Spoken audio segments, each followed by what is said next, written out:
Hey, how goes it, everyone? Hope you're all doing well.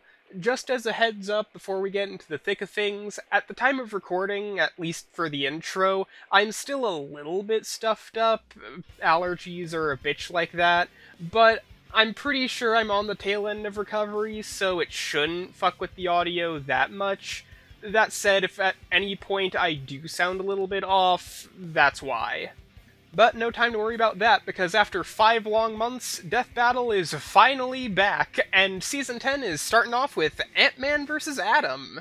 Been a while since we've had a Marvel vs. DC premiere, and this definitely fits the bill as premiere material. Plus, it's one of the matches of its kind left that I was most interested in, so yeah, I've been looking forward to this one. Did the episode itself put a good foot forward for Season 10? Well, let's take a look at it and see. Before I so much as even touch the actual contents of this episode, I actually want to take a minute and talk about the editing. After Season 9 ended, Gerardo and Nick ended up stepping down. Best of luck to them in their future endeavors, by the way. So that means the editing department is going to be seeing some new faces this year. And for this episode, it's DJ Tiki. First one up to bat, and good lord did he come out swinging. Like, seriously, this editing is so clean I could fucking eat off of it. Between this and his incredible writing debut last year, at this point he might as well just be flexing on us. Back to the topic at hand, the rundowns are really solid here.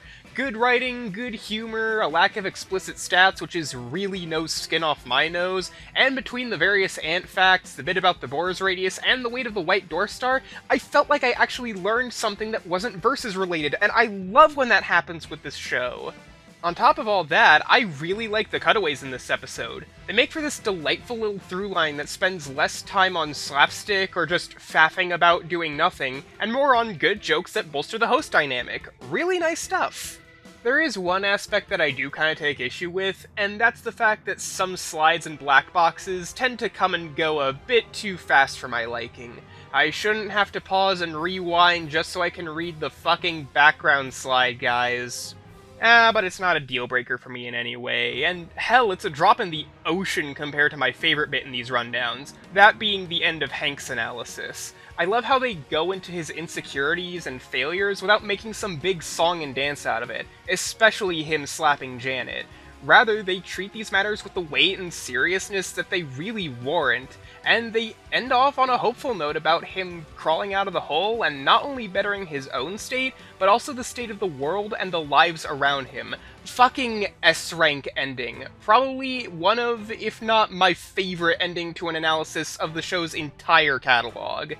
Jumping into the fight now, I believe I've actually seen a couple people take a little issue with the lead-in because they feel it's a bit too simple for their liking, which, you know, to each their own, but it's a case of breaking and entering. I know I'd be at least a little peeved in Hank's position, and I have a feeling that most people watching would agree to that sentiment. I don't know where else to mention this, so I'll go ahead and also lead off with the voice actors. Both Gavin Hammond and Chris Okawa do really well of getting across this very analytical feeling to both performances, while Gavin also gets across this condescending wit that I feel also fits Hank to a T. Not to say anything against Chris's performance or anything. And by the way, I'm contractually obligated to mention that Chris Okawa voiced the Magician in the House of the Dead. That one's for you, UX, in case you're watching this. The first half in The Office is fun and effective in its simplicity. I got a good chuckle out of the ways they interacted with the stuff on the desk, Hank's factoid about the ants sends me for reasons unknown even to myself, and Ray kills a bunch of ants. Very uncool of him, if I may say so. But my favorite bit about it, and hell, the fight overall, is the dialogue. Not only is it fun in general, but it doesn't sacrifice the action to make it work, and all the while they're actively sizing each other up. Pun intended. I'll say it again. Intend the pun. Thankfully, once things get really small, the level of quality doesn't drop down with it. The quantum background is a visual delight. We get an aerial battle, which I didn't anticipate, but I absolutely accept, and there's more mid-fight strategy. Love to see it. Most surprising of all to me, though, is that they actually worked in Yas Queen in a way that I actually like, which is a lofty achievement for an episode that doesn't involve Junko. I guess I do have one little hang-up once they get into the microverse, and that's this blast that Ray fires at Hank.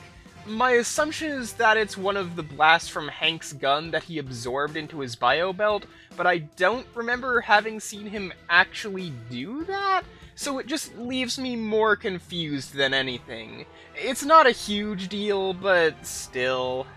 Beyond that moment, though, it's basically pitch perfect. Ray hits his limit, and Hank counters by breaking the bio belt with his ants, not only getting the leg up, but also saving reality in the process. I think that's a new one for this show. Then Hank takes the fight to Overspace, where the music calms down, and oh yeah, I completely forgot to bring up the track, didn't I? Not Actual Size is a blast. Not 100% sure if it's something that I would go back and listen to all that often on its own, but it fits the campy, comic booky vibe of the fight just perfectly. Speaking of perfect, the death. Like, they really decided to go all out for the first kill of the season, and I'm all in for it. The fact that it's hand-drawn is great enough as it is already, and all the ants popping out from every angle is gruesome as hell, but it's all elevated that much more by this simple shot of Ray's eyes turning bloodshot and his body goes limp.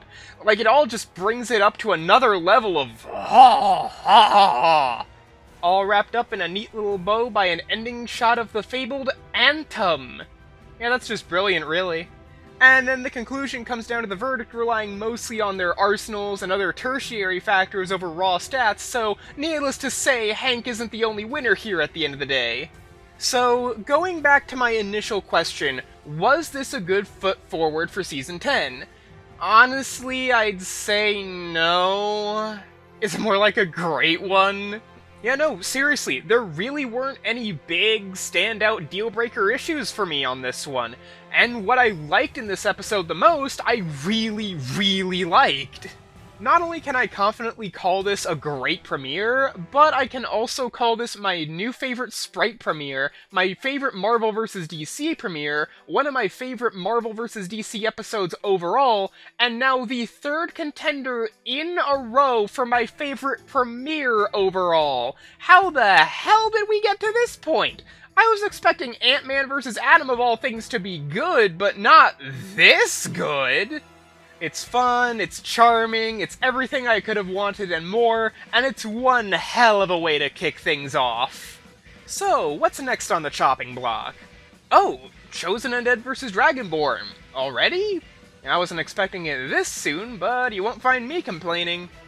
I'll admit I don't have any super high stakes for this one because I know jack diddly about Dark Souls and Skyrim, but I'm still really looking forward to this one because I know that it's the next one down Liam's list since Dio vs. Alucard, and that was one of my favorite episodes of the show. So, expectations are riding pretty high with this one. Do I want anything in particular outside of this being really fucking good? I hope Wiz or Boomstick says it just works at some point. That's really it.